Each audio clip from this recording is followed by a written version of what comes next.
कुछ लोगों को ना तकवे का हैजा होता है, उनके अंदर कुछ तकवा ज्यादा ही बढ़ जाता है। वो अपने अलावा ना सभी लोगों को गुमराह समझते हैं, सभी लोगों को दीन से दूर समझते हैं। तो मेरे दोस्तों, ये जो दौरे हाजिर है ना, ये सभी लोगों को अपने साथ मिलाकर चलने वाला दौर है। सभी लोगों को ना किसी लोग दीन के ऊपर आ जाए, कुछ ना कुछ दीनी अमाल कर लें, यही बहुत है, यही बहुत है। ये ऐसा दौर चल रहा है, हम लोगों को साथ लेकर चलें। देखो ना, मौलाना तारिक जमील है, मुफ्ती तारिक मसूद है, ये जो लोगों के साथ मिलते हैं, एक्टर्स के साथ मिलते हैं, फिल्म इंडस्ट्री के लोग हैं, इनके साथ मिलते हैं, तो उनको दीन की दावत नहीं देते, उनको नमाजों की दावत नहीं देते, उनके साथ बैठते हैं, खाते पीते हैं, बस यही उनके लिए बहुत बड़ी दावत है कि यार ये अल्लाह वाला मेरे साथ बैठा है। लोग उनको देख देख कर सीखते हैं। अगर हम पहले दिन ही किसी एक्टर को बोलें यार ये तो ड्रामे छड़ दे तू, और तू दुपट्टा ले ला, पर्दा कर ला, तो वो तो भाग जाएगी, वो दीन से भागी हो जाएगी, वो दीन के ऊपर कभी भी नहीं चलेगी। अब मौलाना तारिक जमील का वाकया सुनो, वो कहते जब मैं आमिर खान से मिला, मैंने उससे फिल्मों का तज़किरा किया, तो आमिर खान भी मुतासर हुआ कि यार मौलाना होकर मुझसे फिल्मों का तज़किरा। यानी कि ये आमिर खान के लिए इतनी बड़ी नसीहत बनी कि वो कुछ ना कुछ दीन के ऊपर चलने लग गया। आज लोगों का जो तकवा है ना, वो अपना तकवा लोगों के ऊपर झाड़ते हैं। यार ये मीडिया पर नहीं आना चाहिए, मीडिया पर खवातीन का नहीं आना चाहिए जी, आंखों का भी पर्दा होता है जी, हाथों का भी पर्दा होता है जी, आवाज का भी पर्दा होता है जी, पैरों का भी पर्दा होता है। ठीक है, मुत्तकी होना चाहिए, सारी चीजों का पर्दा करना चाहिए, लेकिन भाई आज की औरतें नहीं मानती, आज की औरतें नहीं मानती। अगर वो अपनी आंखों को खुला छोड़ दे, हथेली को खुला छोड़ दे, इनफ काफी है यार। कम से कम वो इस दौर के अंदर दीन के ऊपर चल तो रही है, कम से कम वो इस दौर के अंदर जहाँ खवातीन नंगी या नंगी, वो इस दौर के अंदर भी दीन के ऊपर चल रही है। बाद लोग घड़ी पहन लेते हैं, अच्छा सूट पहन लेते हैं, वो कहते हैं इन्हें तो झोला पाना चाहिए, घड़ी का दीन का हिस्सा। कहते ये कैसे सूट पहनते रही, कैसी टोपी पहनते, कैसी ऐनक पहनते, गाड़ियों में फिरते हैं, तो उनके अंदर तकवा ना कुछ ज्यादा ही बढ़ चुका होता है। दौर के साथ साथ ना, दौर वक्त जब बदलता है तो मसाइल के अंदर भी थोड़ी बहुत ना चेंजिंग आती रहती है। जिस तरह नबी सल्लल्लाहु अलैहि वसल्लम के दौर में घोड़ों पर और तलवारों के साथ जंगें लड़ी जाती थी, आज के दौर में अगर कोई जंगें तलवारों से और घोड़ों से लड़े तो क्या वो अक्लमंद होगा? बिल्कुल नहीं होगा भाई। आज तो एटम बमों का और मिसाइलों का दौर है। बिल्कुल इसी तरह जब जब जमाना बदलता है ना, मसाइल के अंदर थोड़ी बहुत नरमी और चेंजिंग आती रहती है। इसके ऊपर मुफ्ती तारिक मसूद साहब का पूरा बयान मौजूद है।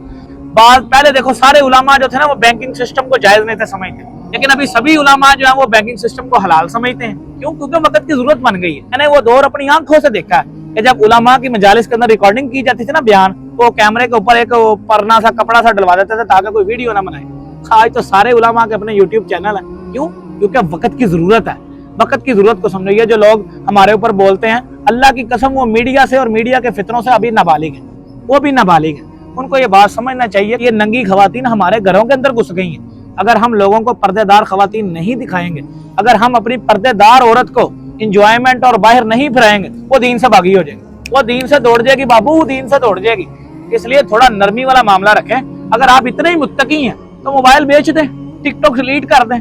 आपको क्या जरूरत है सोशल मीडिया के ऊपर अकाउंट बनाने? डिलीट करें। आपको पता जो है कि सोशल मीडिया के ऊपर फाशी भी आती है, तो फिर ऐसी जगह से दूर रहना चाहिए। ये क्या दुआइये जना नहीं है? फिर ऐसी जगह से दूर रहना चाहिए। हमें टिकटॉक, इंस्टा, फेसबुक के ऊपर अकाउंट बनाना ही नहीं चाहिए। मैं ये शर्त लगा के कहता हूँ कि जिसके पास टच मोबाइल है ना, ऐसा मुमकिन नहीं है कि वो टच मोबाइल खोले और उसकी नजर गैर महरम के ऊपर ना पड़े।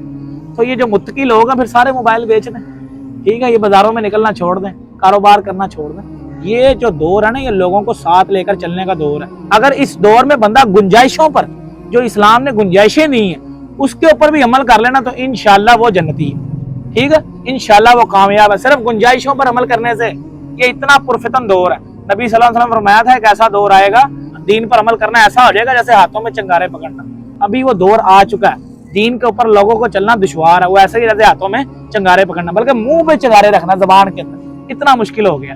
तो मेरे दोस्तों, लोगों के लिए आसानियां पैदा करें, लोगों को अपने साथ जोड़ें। मुझे एक बात बताएं, एक बंदा नमाज पढ़ता ही नहीं, आप उसको बोलो कि यार ईशा की 17 रखते हैं जी, जोहर की 12 रखते हैं, चला मेरे साथ पढ़, वो कभी भी नहीं पढ़ेगा। आप उसको थोड़ा गुंजाइश दें यार, यार तू सिर्फ फर्ज ही पढ़ ले यार, अल्लाह के बंदे तू सिर्फ फर्ज ही पढ़ ले, तो क्या फर्ज उसकी बख्शिश के लिए काफी नहीं? तो मेरे दोस्तों, हमें लोगों के लिए आसानियां पैदा करनी चाहिए। देखो, ये जो पहले अल्कोहल वाली परफ्यूम होती थी, सब लोग इसको मना फरमाते थे कि यार ये अल्कोहल वाली इसको ना लगाया जाए, लेकिन अभी तो सारे उलमा यूज करते हैं। क्यों? क्योंकि वक्त के साथ साथ मसाइल के अंदर थोड़ी बहुत चेंजिंग और नरमी आती रहती है। इसलिए दोस्तों, लोगों के लिए आसानियां पैदा करनी चाहिए, अपना तकवा अपने पास रखना चाहिए। ठीक है, मुत्तकी होना बहुत बड़ी नेमत है, मुत्तकी होना बहुत बड़ी नेमत है, लेकिन अगर कोई इस पुरफितन दौर में, इस दीन से दूर दौर में भी नेकियों के ऊपर चल रहा है ना, तो हमें उसको अप्रिशिएट करना चाहिए। हाँ, हमें उसको सलूट करना चाहिए कि यार वाकई तो दीन के ऊपर चल रहा है, हमें उसकी तारीफ करनी चाहिए।